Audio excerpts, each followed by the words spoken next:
You're at a party, the kind where the music is loud enough to feel in your chest and everyone is trying to look like they belong.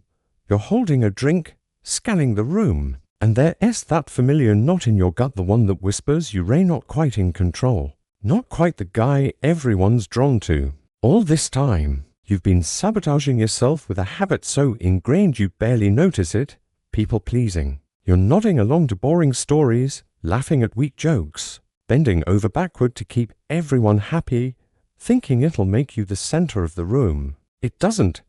It makes you invisible. The truth is, if you want to dominate any social circle, you need to ditch this habit and stop chasing approval.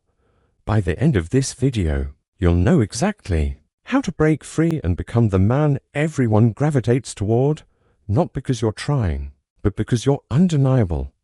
Let's start with the core idea, self-ownership. It is not about being the loudest or the funniest, it is about being so anchored in who you are that you don't need anyone else's validation to feel solid. You walk into a room not looking for permission to exist, but owning your space, your words, your silence. This is what pulls people in.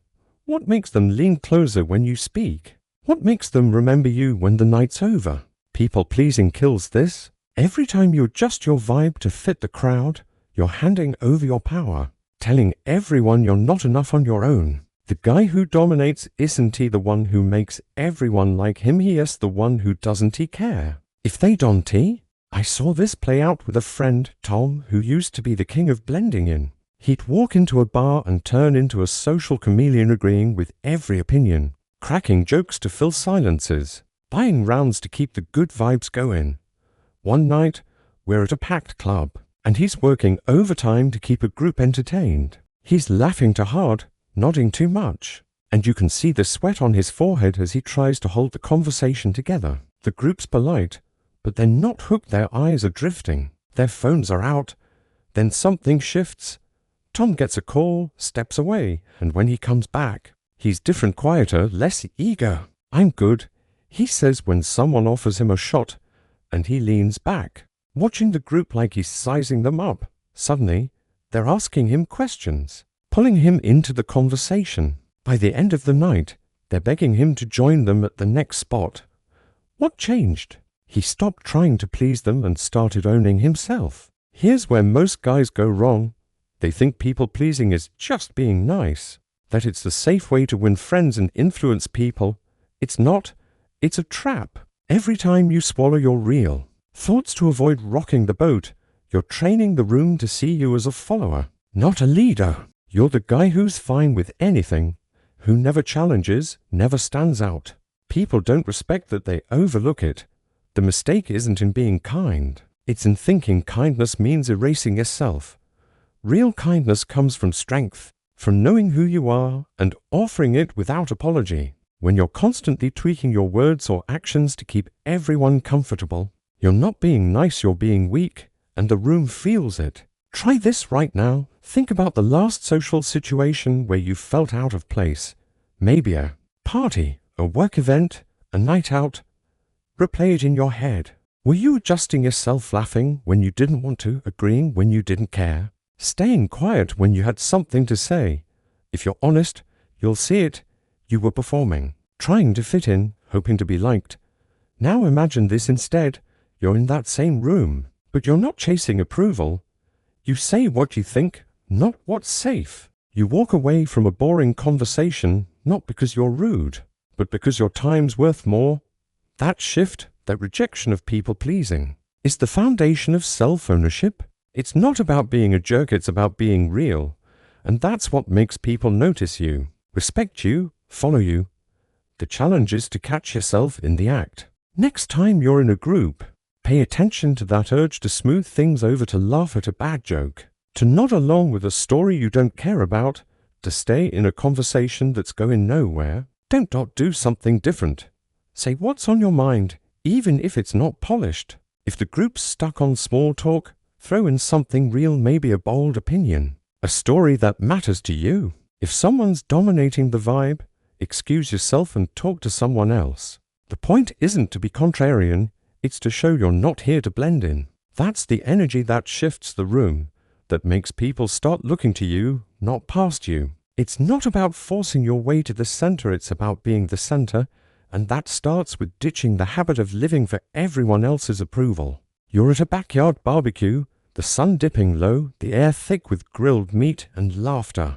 The crowds are mixed friends, strangers, a few loudmouths trying to own the spotlight. You're holding a beer, chatting with a small group, but you feel that old pull to keep everyone happy, to nod along, to stay in the conversation even though it's going nowhere. This is where the second piece of dominating any social circle comes in: selective presence. It's not about being everywhere or talking to everyone, it's about choosing where you invest your energy, rejecting the urge to spread yourself thin just to be liked.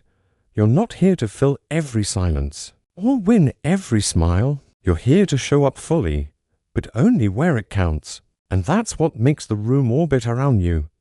Picture this: you're at a club, the bass thumping, lights flashing across a sea of bodies. There's a group in the corner, the cool crowd, and you can see the guys circling, trying to crack their way in with loud jokes or forced banter. You're nearby, talking to a friend, your voice steady, your focus on the conversation, not the clique. Someone from the group glances over, then another. Who's that guy? Their looks say. You're not ignoring them, but you're not begging for their attention either. Later, when you do join them because you feel like it, not because you need to, you say something simple, like, "This place is chaos. You guys always roll this deep. It's not a performance, just you being present." And suddenly they're laughing, pulling you in, asking your name. That is selective presence. You don't chase the spotlight, you let it find you by being deliberate about where you stand. The psychology is sharp. People are drawn to those who value themselves enough to choose their moments. When you're always on, always trying to please or connect with everyone, you dilute your impact. You become background noise, the guy who's nice but forgettable. But when you pick your spots, when you engage deeply with one person, one conversation, and let the rest of the room wait, people notice, they sense your confidence, your control.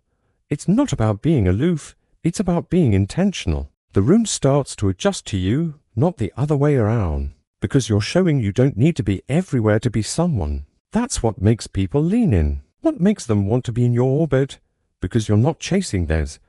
But here's where guys trip up. They think selective presence means acting distant or playing the mysterious loner, standing in a corner with a scowl, waiting for people to approach. That's not it. I knew a guy, Jake, who tried this and bombed. He'd show up to parties, barely talk, and think he was being selective by staying on the sidelines. People didn't gravitate toward him, they ignored him, assuming he was either shy or stuck up. Selective presence isn't about hiding, it's about showing up fully where you choose to be. Jake's mistake was thinking presence means absence. It doesn't. It means being so engaged in your moment, whether it's a conversation, a laugh, a quiet observation, that others can't help but feel your energy. You're a signal, not static, and that's what pulls the room in. Let's make it real. You're at a work happy hour, the bar packed with colleagues swapping stories. There's a loud group at one end, and you're tempted to join them, to throw in a joke or match their energy to fit in. Don't. Find someone interesting, a co-worker you respect, a new face, and dive into a real conversation. Ask a question that matters, like, what is the one thing you'd do if you weren't stuck in this job? Listen, share something true, and let the rest of the room fade. If the loud group pulls you over, engage on your terms, say something sharp, then return to your conversation. You're not snubbing them, you're just not chasing their approval. That's selective presence, you're fully there, but only where you want to be. And that's what makes people start seeking you out. The challenge is to catch yourself when you're spreading yourself too thin. Next time you're in a social setting, notice that urge to jump from group to group, to keep every conversation alive, to make sure everyone's okay with you. Stop, pick one person, one moment, and go deep. Say what you mean, listen like you care, and don't worry about who's watching. If a conversation's dull, excuse yourself, not rudely, but confidently, like, "Good talking, I'm gonna grab a drink." Do it because your energy's worth more than small talk. That choice, that rejection of the need to be everywhere, is what shifts the dynamic. People will start to notice you not because you're shouting, but because you're solid. And that's the guy they want to know. You're in a dimly lit lounge, the kind where the cocktails cost too much and everyone is dressed like they Ray auditioning for something. The room's alive with chatter and you're in a small circle, talking to a few people you just met. Someone's telling a story, but it's dragging, and you feel that old itch to nod along, to keep the vibe smooth, to be the good guy who doesn't ruffle feathers. This is where the third piece of dominating any social circle snaps into place: fearless conviction. It's not about being loud or domineering, it's about rejecting the need to agree, to blend, to hide what you think just to keep the peace. You're here to stand for something, to say what's real, and that's what makes people look at you. Not just as a face in the crowd, but as the guy who sets the tone. Imagine you're at a friend's dinner party, the table cluttered with wine glasses and half-eaten plates. The conversation turns to some hot-button topic, maybe politics, maybe a new trend everyone's obsessed with. The group's nodding, echoing each other, but you don't buy it. You could stay quiet, let it slide, keep the table happy. Instead, you lean in, voice steady, and say, "I don't see it that way. It's overhyped, and here's why." You don't preach or argue, you just lay out your take, clear and unapologetic. The room shifts. Someone pushes back. "Really? You don't think it's a big deal?" You don't flinch. "Not to me." Feels like noise over substance. You're not picking a fight. You're just real. Suddenly, the table's alive, people jumping in, asking you questions, looking at you like you're the one steering the ship. That's fearless conviction. You reject the pressure to conform, and that's what makes the room lean toward you. The psychology cuts deep. People are drawn to those who have a spine, who aren't afraid to stand alone if it means staying true. People-pleasing, swallowing your opinions, agreeing to avoid conflict makes you forgettable. It signals you're more invested in being liked than being yourself, and that's weakness. When you speak with conviction, even if it's not what the room wants to hear, you're showing strength. It's not about being right, it's about being real. People respect that. Even if they disagree, they start to see you as a leader, not because you're shouting, but because you're grounded, unafraid to plant your flag. That's what makes them want to follow you, to hear what you'll say next, to be in your circle. But here's where guys screw it up. They think conviction means being a contrarian, arguing for the sake of it, or acting like their opinion's the only one that matters. That's not it. I knew a guy, Mike, who tried this and tanked. He'd show up to parties and challenge everything. Someone mentions a movie, he'd say it's trash. Someone likes a band, he'd call them overrated. He thought he was being bold, but he just came off as a jerk, pushing people away instead of pulling them in. Conviction isn't about tearing others down. It's about standing up for what you believe, with clarity, not ego. Mike's mistake was thinking conviction means conflict.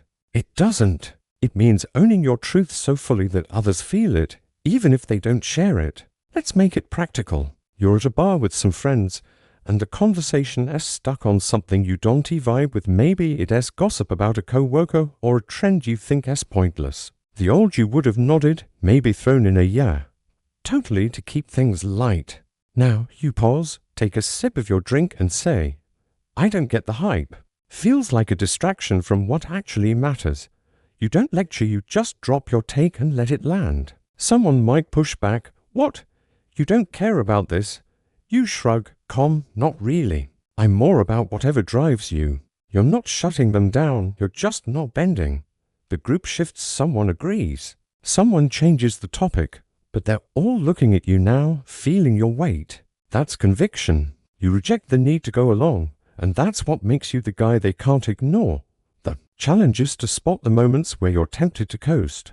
Next time you're in a group, notice when you feel that urge to agree, to stay quiet, to avoid standing out. Don't. Say what you think, even if it's not the popular take. If the group's raving about something you find overrated, say, "It's not for me. I'd rather spend my energy on something real." If someone's dominating the conversation with nonsense, call it out lightly. "You're passionate, but I'm not sold."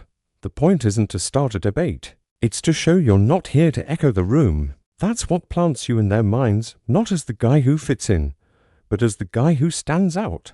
the one they respect even if they don't say it. You're standing on a rooftop bar, the city sprawling below, lights flickering like a promise. The crowd's buzzing, conversations overlapping, and you're in the middle of it, feeling the energy but not swept away by it.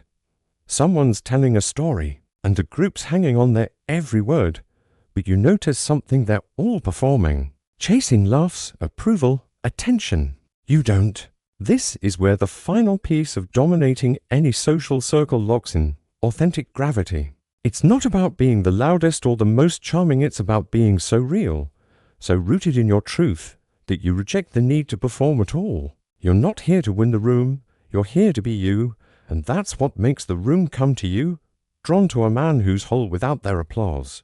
Picture a late-night diner, the kind with sticky tables and neon signs that hum. You're with a group, some friends, some new faces, and the conversation's flowing, music, dreams, the usual. Someone asks what you're passionate about, and the table turns to you. The old you might have spun a story to sound impressive, something to match the vibe. Now, you lean back, coffee mug in hand, and say, I'm into building something that lasts: work, relationships, myself. Flashy doesn't do it for me. It's not a speech, just truth, raw and unfiltered. A woman across the table tilts her head, eyes narrowing like she's seeing you for the first time. That's rare, she says, half to herself. Later, as you're leaving, she's the one who lingers, asking, so, what's your story? That's authentic gravity. You don't chase their attention, you let your realness pull them in. The psychology is brutal and simple. People are starving for authenticity in a world full of facades. Everyone's posturing, curating their words, their laughs, their image to fit the crowd. It's exhausting and it's forgettable. When you show up authentic, you're a beacon. You're not hiding your flaws or inflating your wins, you're just you, and that vulnerability, paired with the strength of not needing their validation, is magnetic. People don't just like you, they trust you, respect you, want to be near you. Their brains register you as different, not because you're trying to stand out, but because you're not trying to blend in. That's what makes them seek you out, not just in the moment, but days later, when they're still thinking about that guy who felt real. But here's the trap. Some guys think authenticity means oversharing, dumping their insecurities or life story to seem deep. That's not it. I knew a guy, Sam, who went all in at a party, telling everyone about his struggles, job loss, heartbreak, the works, thinking it'd make him relatable. Instead, people pulled back, unsure how to handle the emotional overload. He wasn't authentic, he was desperate for connection, and it showed. Authentic gravity isn't about bearing your soul to everyone. It's about sharing your truth with purpose in moments that matter. It's saying, this is who I am, without needing the room to clap. Sam's mistake was thinking authenticity equals raw exposure. It doesn't. It's strength, precision, and ease, all in one. Let's ground this. You're at a friend's game night. The table crowded with cards and half-empty drinks, the group's joking, but it's surface level, and you're tempted to play along, to keep the mood light. Instead, when someone asks what you've been up to, you don't rattle off your resume. You say, been working on myself, cutting out noise, focusing on what's real. You ever feel like life's decluttered? It's not a lecture, it's you, unfiltered, inviting something deeper. Someone nods, another chimes in, and suddenly the conversation's alive. People opening up, looking to you. You didn't force it, you just were. Later, when you step outside for air, a guy from the group follows, saying, man, you've got a way of cutting through the BS. That's authentic gravity. You reject the need to perform, and that's what makes people gravitate. The challenge is to practice this in the quiet moments. Next time you're in a social setting, resist the urge to polish your image. If someone asks about your life, don't spin a highlight reel, share something true, like a goal you're chasing or a lesson you learned, but keep it sharp. If the group's stuck on small talk, don't fake interest, say, I'm more into real stuff. What's something you're actually fired up about? The goal isn't to shock them, it's to show you're not here to play pretend. That's what plants you in their minds, not as the guy who entertained them, but as the guy they felt something around, the one they want to see again. You don't dominate a social circle by pleasing it. You dominate by rejecting the need to by owning yourself, choosing your presence, speaking with conviction and being real. That's the man people follow, not because you demanded it, but because you didn't need to. Stop chasing the room and the room will chase you.